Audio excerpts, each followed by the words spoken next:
I have beautified the closer sky with candles, with light and stars.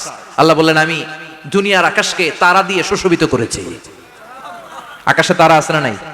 এগুলো এমনি এমনি হয়েছে না? তৈরি করছে কে? বিশ্বাস হয়? কোনো সন্দেহ আছে? এখন তো লাইটিং ফাইটিং এর যুগে তারার যে কি সৌন্দর্য আমরা বুঝি না।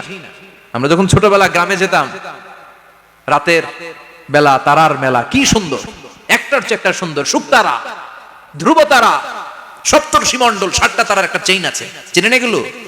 কি সুন্দর তারা! এগুলো তৈরি করে রেখেছে কে?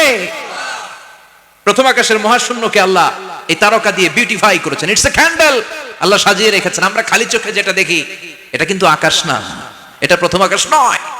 প্রথম আকাশ যে কত দূরে আমেরিকার নাসার বিজ্ঞানীরাও জানে না। খালি চোখে আমরা যা দেখি এটা প্রথম আকাশের মহাশূন্য, এর অনেক অনেক অনেক উপরে প্রথম আকাশ। এরপরে দ্বিতীয় আকাশের মহাশূন্যের স্তর শুরু, এরপরে দ্বিতীয় আকাশ, তারপরে তৃতীয় আকাশের মহাশূন্যের স্তর শুরু, তারপরে তৃতীয় আকাশ। একটার চেয়ে আরেকটা বড়। প্রথম আকাশের চেয়ে দ্বিতীয় আকাশ কত বড় বলি? আপনার হাতের আংটিটা যদি সাহারা মরুভূমিতে আপনি ছুঁড়ে ফেলে দেন, পুরো মরুভূমির তুলনায় আংটি যত ছোট, আল্লাহর দ্বিতীয় আসমানের তুলনায় আল্লাহর প্রথম আসমানটা ঠিক তত ছোট।